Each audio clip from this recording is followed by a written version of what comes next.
William? Masa gitu terus, Bu? Maunya makan dulu tadi, Bu. Jam 5 Ibu kan ada kelas. Baru selesai. Baru selesai. Iya. Ini kelompok 5 ya? Saya kan manufaktur kan nanti, Bu, saya. Iya. Maaf. Oke, Bu. Aman-aman. William kapan presentasi? Nggak ada presentasi? Minggu depan, Bu. Offline.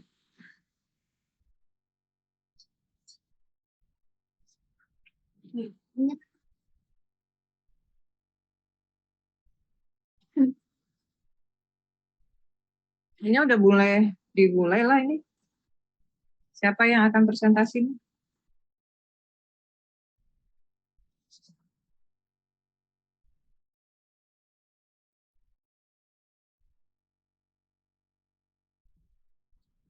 Orang kelompok 5 ya, Bu. Ya, Kristi. Jillian, Jennifer, Yelina, Vivin. Ini guys, selamat malam semuanya. Kami dari kelompok 5 beranggota Vivin, Jillian, Davina, Jennifer, Natalia, Cindy, dan Yelina. Ingin mempresentasikan materi tentang siklus akuntansi perusahaan manufakturan. Nggak bisa dibuka kameranya, Cindy. Yang kelihatan. Presentasi. Ini kan nggak ada nambah materi atau apa gitu? Nggak ya?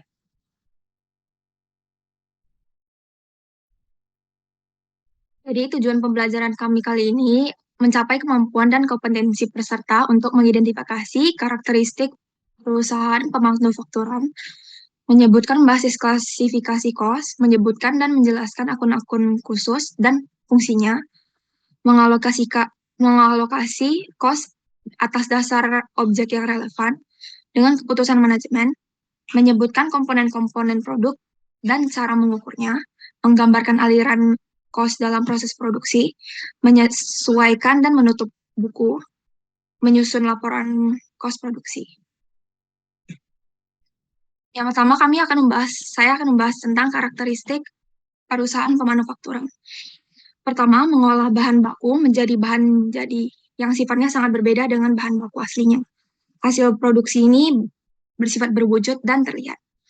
Yang kedua, pengolahannya dilaksanakan dalam pabrik. Yang ketiga, adanya laporan internal yang disebut laporan cost barang manufakturan atau cost of goods manufactured.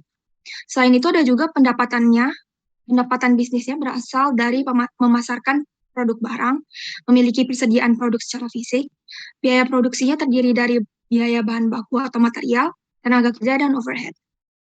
3 kegiatan utama dari perusahaan pemanufakturan adalah produksi, yaitu membuat bahan baku sehingga menjadi barang jadi yang bisa dijual kepada konsumen. Yang kedua ada pemasaran, yaitu pemasaran produk untuk mencapai tujuan dari proses produksi dan menjual hasilnya dengan tujuan untuk mendapatkan keuntungan. Dan yang ketiga ada administratif, yaitu penentuan kebijakan, pengarahan, dan juga pengawasan supaya kegiatan yang sedang berjalan lebih efektif dan efisien. Selanjutnya kita akan membahas tentang karakteristik operasi berdasarkan ilustrasi di atas. Jadi karakteristik operasi dari perusahaan manufaktur itu, pertama perusahaan akan melakukan pembelian bahan baku dari produsen bahan baku yang nantinya akan masuk ke dalam gudang bahan baku. Aktivitas utama dari perusahaan manufaktur adalah mengolah bahan mentah menjadi produk. Ini juga membedakan perusahaan manufaktur dengan perusahaan dagang. Maka setelah menerima bahan baku di perusahaan manufaktur akan terjadi pengolahan yang dilakukan di dalam pabrik. Prosesnya biasanya memakan waktu yang relatif lama dan cenderung membutuhkan biaya produksi yang cukup besar. Perusahaan manufaktur menggunakan mesin dan peralatan yang sudah berskala besar untuk menunjang proses produksi, supaya proses produksi dapat cepat dan efisien. Meskipun begitu, industri manufaktur tetap masih membutuhkan manusia untuk proses produksi. Dan dari pabrik ini akan tercipta produk atau barang jadi, yang nanti akan didistribusikan ke gudang barang yang nantinya akan didistribusikan ke konsumen, ke bagian-bagian penjualan dan bagian administratif atau umum. Di mana nantinya masing-masing akan masuk ke dalam akun cost, barang terjual, biaya penjualan atau pemasaran, biaya administratif atau umum, dan kos barang manufaktur seperti ilustrasi di slide. Materi selanjutnya akan dibahas oleh Jillian.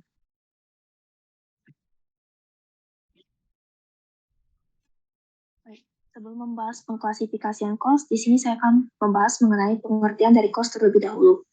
Jadi, kos atau biaya, atau biasa yang kita kenal dengan biaya adalah nilai dari aset yang diberikan atau akan diberikan untuk memperoleh aset lain. Sedangkan expense, biaya atau yang biasa kita kenal dengan beban, adalah nilai dari aset yang diberikan untuk menghasilkan pendapatan atau revenue. Misalnya, pada perusahaan jasa, tenaga kerja yang digunakan untuk menghasilkan jasa yang dibeli atau digunakan oleh pelanggan adalah beban tenaga kerja dan bukan kos. Hal ini dikarenakan tenaga kerja ini langsung digunakan untuk menghasilkan pendapatan yang dibayar oleh pelanggan. Sebaliknya, pada perusahaan manufaktur, tenaga kerja itu digunakan untuk memproduksi produk, sehingga tenaga kerja diakui sebagai kos produk yang diproduksi dan bukan menjadi beban. Jadi, sebagai tambahan, kos adalah kas atau ekuivalen yang dikorbankan untuk mendapatkan barang dan jasa yang diharapkan ke depannya akan memberikan manfaat. Contohnya, kita membeli mobil seharga 100 juta. Maka 100 juta ini adalah kos dari mobil tersebut, bukan menjadi beban biaya dari mobil tersebut. Kapan dia menjadi beban adalah ketika pas mobil itu telah digunakan, dan dalam akuntansi istilahnya adalah depresiasi. Jadi antara kos dan biaya dalam maksud beban itu berbeda. Next slide berikutnya. Pada slide tersebut terdapat rincian klasifikasi kos dalam manufaktur. Cara untuk mencari perhitungan kos produksi adalah sesuai dengan pada slide tersebut dengan menambahkan bahan baku dan tenaga kerja langsung dan overhead pabrik. Lalu cara untuk mencari overhead pabrik sendiri adalah dengan menambahkan bahan penolong, tenaga kerja tidak langsung, dan overhead lainnya. Bahan baku ditambah dengan tenaga kerja langsung merupakan perhitungan dari kos utama. Kemudian, kos konversi adalah penambahan dari tenaga kerja langsung dengan overhead pabrik. Untuk mencari total dari biaya operasi adalah dengan menambahkan biaya produksi yang tadi dengan biaya pemasaran dan administrasi umum. Di sini saya akan menjelaskan pengertian dari kos berikut. Bahan adalah substansi utama yang digunakan dalam produksi, yang akan diubah menjadi produk jadi, yang diproses menggunakan tenaga kerja langsung dan overhead pabrik. Kos bahan dapat dibagi menjadi dua, yaitu bahan baku dan bahan penolong. Bahan baku adalah semua bahan yang diidentifikasikan pada produk jadi dan dapat dengan mudah dilacak pada produk dan merepresentasikan kos bahan terbesar dalam proses memproduksi produk tersebut. Misalnya, lempengan besi kaleng yang digunakan dalam perusahaan produksi bodi mobil, atau kayu dalam memproduksi meja. Sedangkan bahan penolong adalah semua bahan yang digunakan dalam memproduksi produk yang bukan merupakan bahan baku. Misalnya, lem yang digunakan dalam perusahaan sepatu. Kemudian ada tenaga kerja. Tenaga kerja ini juga dibagi menjadi dua, yaitu tenaga kerja langsung dan tenaga kerja tidak langsung. Tenaga kerja langsung adalah semua tenaga kerja yang digunakan untuk memproduksi suatu produk dan dapat secara mudah dilacak pada produk yang merepresentasikan kos tenaga terbesar dalam memproduksi produk. Misalnya, pekerja yang bertugas dalam mengoperasikan mesin perakitan bodi mobil dalam perusahaan pembuatan mobil, atau penjahit dalam perusahaan yang membuat baju. Kemudian, tenaga kerja tidak langsung adalah semua tenaga kerja yang digunakan dalam memproduksi produk yang tidak dapat dikategorikan sebagai tenaga kerja langsung, melainkan overhead pabrik. Overhead pabrik sendiri adalah akun yang digunakan untuk mengakumulasikan kos bahan penolong, tenaga kerja tidak langsung, dan semua kos manufaktur yang tidak langsung. Misalnya, biaya sewa, listrik, air, dan depresiasi pabrik. Pada penjelasan sebelumnya, bahan baku ditambah dengan tenaga kerja langsung adalah perhitungan dari kos prima atau kos utama yang terkait langsung dengan produksi, yaitu bahan baku dan tenaga kerja langsung. Kemudian ada kos konversi, adalah kos yang terkait dengan pengkonversian bahan baku menjadi produk jadi, yaitu tenaga kerja ditambah dengan overhead pabrik. Pada skema perhitungan di slide tersebut dapat kita bagikan sesuai dengan area fungsional, yaitu menjadi 3. Kos manufaktur atau kos produksi, yaitu semua kos yang terkait dengan produksi barang di pabrik, kos pemasaran adalah kos yang digunakan untuk memasarkan produk atau jasa yang dihasilkan oleh perusahaan. Kemudian ada kos administrasi adalah kos yang digunakan untuk mengerahkan, mengendalikan, dan untuk mengoperasikan perusahaan. Next slide berikutnya. Apa saja yang mendasari klasifikasi kos atau biaya? Ada fungsi operasi, komponen produk, variabilitas, keleluasan dalam menentukan besarnya dasar penilaian, asosiasi dengan pendapatan, elemen statement keuangan, aktivitas atau pemicu kos, dan keputusan strategik.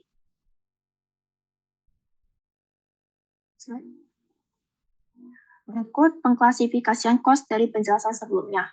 Jadi, klasifikasi kos itu dapat terbagi menjadi berbasis elemen produk, berbasis keterlacakan produk, hubungan dengan produk, hubungan dengan volume, berbasis dengan area fungsional, dan berbasis periode yang dibebankan pada pendapatan, dan kos yang berhubungan dengan perencanaan, pengendalian, dan pengambilan keputusan. Materi selanjutnya akan dijelaskan oleh Natalia.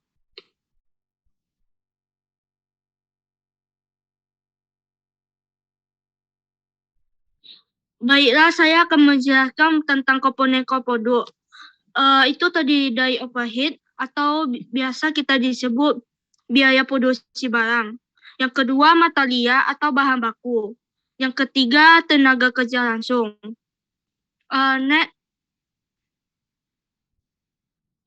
Di sini saya akan memberikan contoh isi tata laba rugi.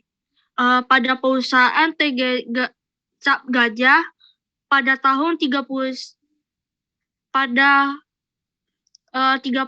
Desember 2001. Di sini dengan penjualan 45.200. Kos barang terjual dengan sediaan barang jadi atau bisa kita sebut pada tanggal sedia barang jadi 1 Januari itu 7.800.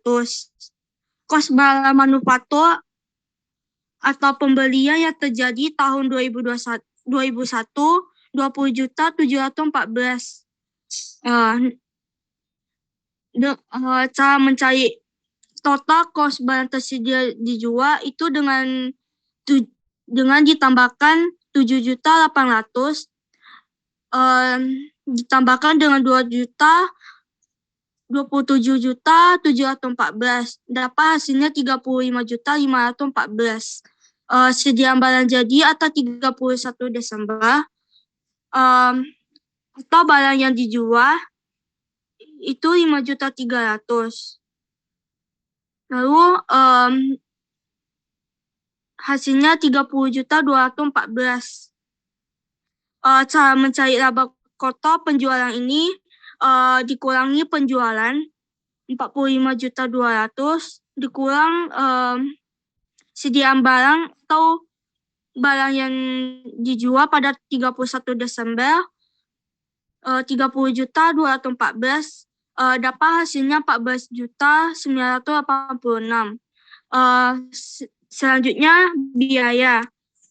Yang pertama operasi. Operasi ini yang termasuk ini sewa, gaji, peralatan, ongkos pengiriman barang, tenaga kerja langsung, dan biaya bahan yaitu 3.186.000. Laba operasi 11.800. Laba operasi ini dapatnya dari 14.986 dikurang 3.186. Jadi dapat hasilnya 11.800. Yang kedua, no operasi. No operasi ini itu yang termasuk itu hutang, kerugian atau keuntungan. Yaitu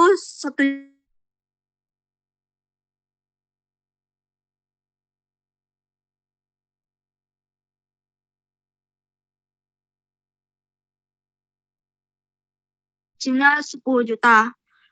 Next dilanjutkan oleh Pipin.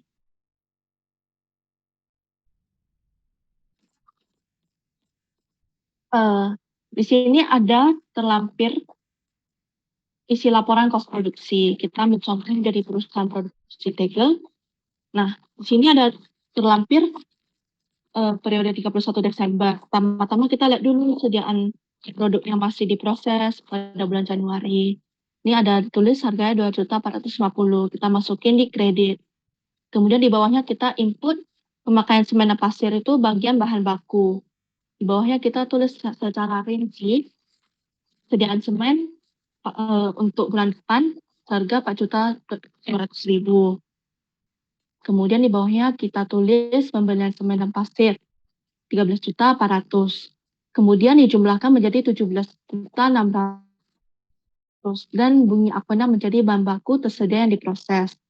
Kemudian di bawahnya tulis sediaan semen dan pasir untuk periode 31 Desember. Sisanya 3.800.000. Dan 17.600.000 ditambahkan dengan 3.800.000 dikurang dengan 3.800.000 mendapatkan 13.800.000. Kemudian kita input tenaga kerja langsung seharga 7.460.000 di kredit. Di bawahnya kita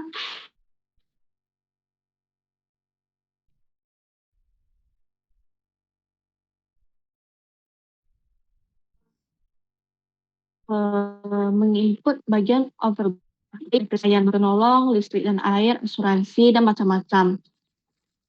Nah, di sini ada harganya 2.850.000, 1.500.000, 840.000, 357.000, 152.000, dan 235.000. Ini semua dimasukin ke debit. Kemudian dijumlahkan dengan totalnya 6.074.000 masuk ke kredit. Kemudian semua yang ada di dalam kredit ini 7.450.000, 13.800.000, 7.460.000, dan 6.074.000 ini dijumlahkan dan mendapatkan 29.814.000. Dan ini bunyi akuna menjadi yaitu dalam proses periode 31 Desember 100 kurang dan menjual 700.000. Nah, angka 27 juta 17.000 ini terus yang ada di laba rugi. Next.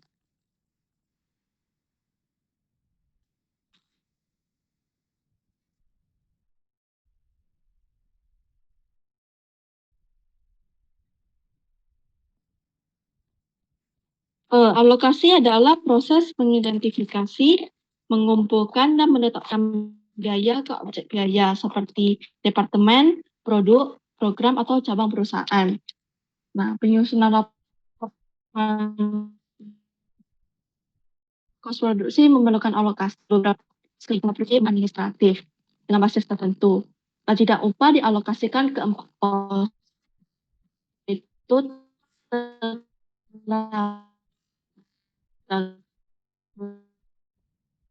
dalam gaji atau jelaskan oleh ini.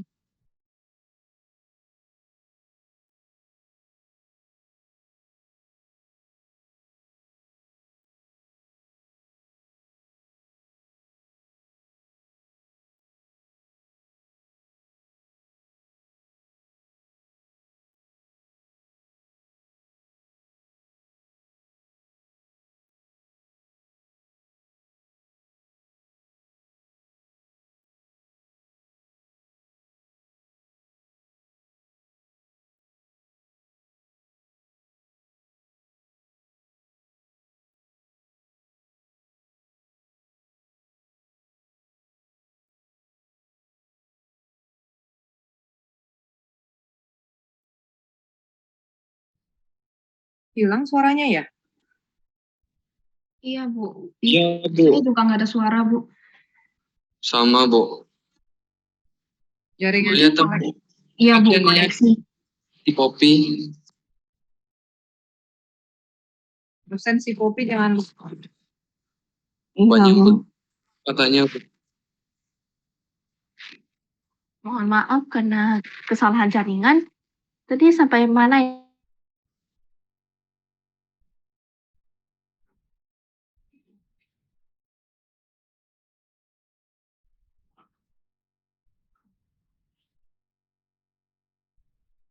masih bermasalah kayaknya Bu, jaringan dia.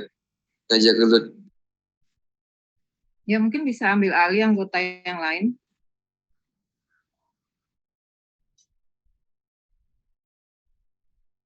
Sayang waktunya terbuang. Nanti Zoom-nya mati pula lagi.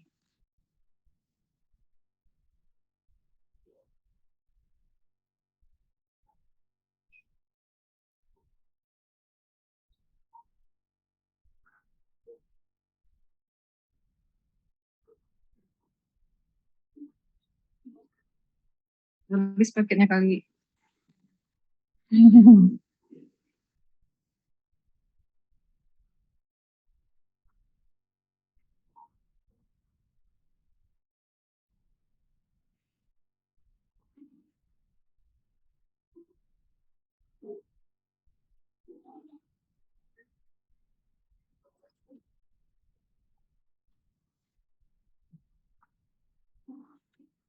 Tes.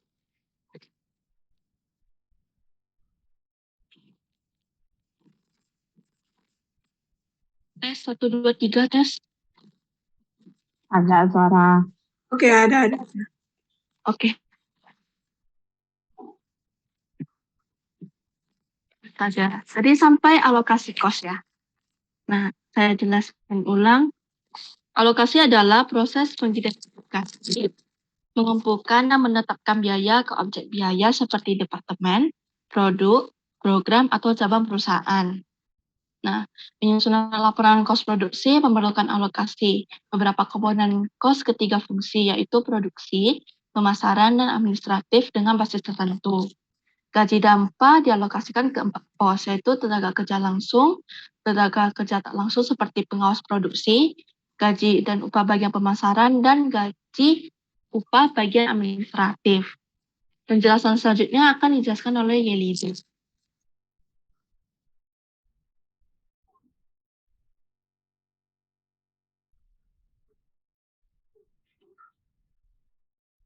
Oke, sekarang ada dengar? Ada suara saya? Udah. Oke, terima kasih. Oke, selanjutnya saya akan menjelaskan beberapa tambahan yang akan muncul dalam siklus akuntansi perusahaan manufaktur pada akhir periode. Yang pertama itu ada penyesuaian umum, itu akan dilakukan penyesuaian jurnal. Yang kedua ada alokasi kos ke fungsi-fungsi. Alokasi kos ini dalam perusahaan manufaktur itu ada biaya kos, ada alokasi kos atau biaya, di mana ada biaya overhead, biaya produksi. Bedanya dengan perusahaan dagang itu tidak ada produksi. Dan nanti dibagi ke dalam penjualan dan pembelian. Kemudian ada penutupan pos-pos kos produksi. Setiap akhir periode akuntansi atau periode produksi itu akan dilakukan penutupan di akun laba rugi. Itu tergantung pada kebijakan perusahaan dan untuk menentukan kos produksi yang akan ditutup. Kemudian ada penutupan buku. Di sini akan dilakukan tutup buku secara umum. Yang ditutup adalah akun-akun produksi.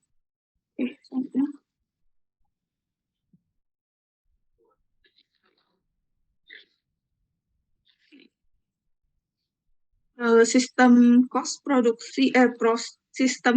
proses dasar itu dibangun atas asumsi bahwa hanya ada satu departemen untuk produksi.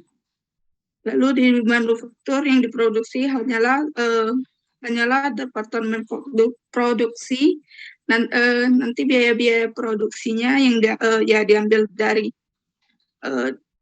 hanya bisa diambil dari departemen itu. Kemudian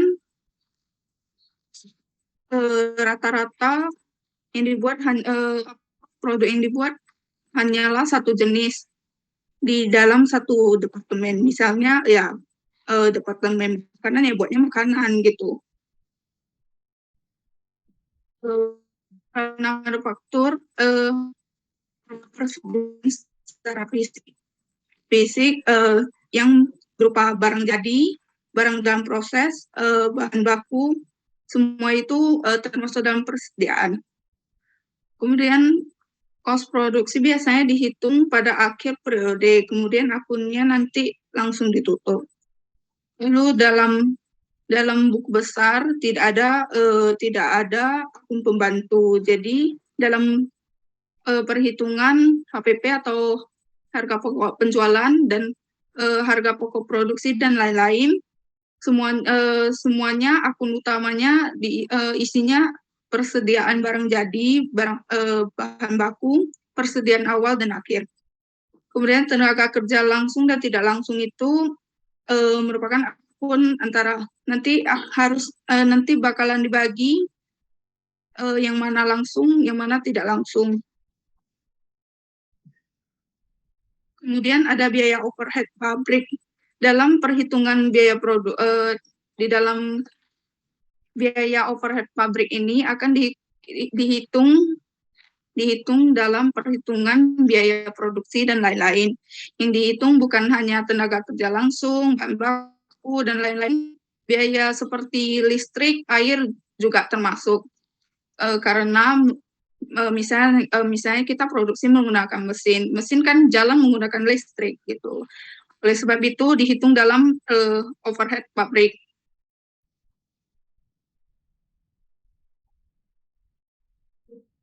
Oke, selanjutnya akan dilanjutkan oleh Davina.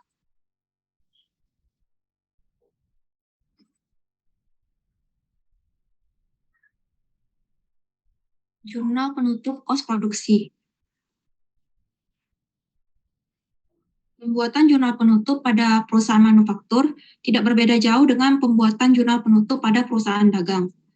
Perbedaannya hanya pada perusahaan manufaktur, akun yang ditutup pada jurnal penutup merupakan akun-akun yang berhubungan dengan semua kegiatan produksi yang dilakukan oleh sebuah perusahaan manufaktur. Misalnya seperti biaya pembelian bahan baku, biaya atau tenaga kerja langsung maupun tidak langsung, dan akun-akun lainnya. Contoh jurnal penutup kos produksi. Untuk membuat jurnal penutup kos produksi, kita dapat melihat dari laporan kos produksi. Yang pertama, tegel dalam proses 17.600.000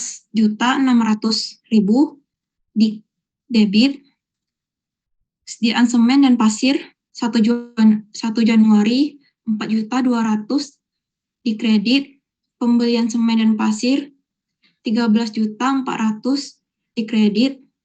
Selanjutnya, sediaan semen dan pasir 30 Januari 3.800.000 di debit, tegel dalam proses 3.800.000 di kredit.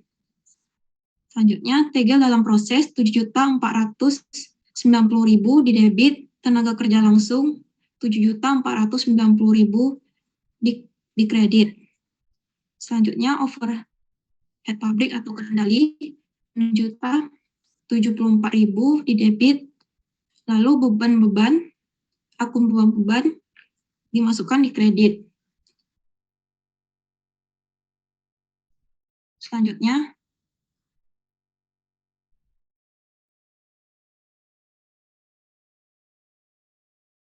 tegel dalam proses 6.074.000 di debit, overhead pabrik atau kendali 6.074.000 di kredit. Sediaan tegel jadi 20.714.000 di debit, tegel dalam proses 27.714.000 di kredit. Jumlah rupiah yang dipindah dari barang dalam proses ke barang jadi merupakan kos barang manufakturan untuk periode bersangkutan. Aliran kos pemanufakturan.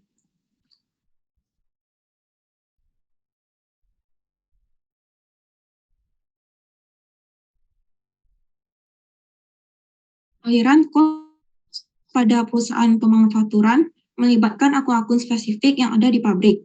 Aliran kos ini mengalir dari penggunaan bahan baku, tenaga kerja langsung, dan overhead pabrik ke produk atau tegel dalam proses. Produk yang telah selesai diproses dan menjadi produk atau barang jadi, maka kos produk jadi tersebut yang ada dalam akun produk atau tegel dalam proses akan mengalir ke sediaan atau tegel jadi. Ketika produk jadi tersebut terjual pada pelanggan, maka kos produk atau kos barang manufakturan tersebut selanjutnya akan mengalir ke kos barang terjual.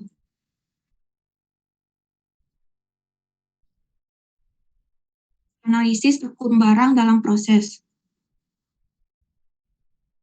Penempatan akun tegel dalam proses ini pada sebelah debit yang mempunyai fungsi untuk mencatat pemakaian bahan baku, biaya tenaga kerja, dan biaya overhead pabrik.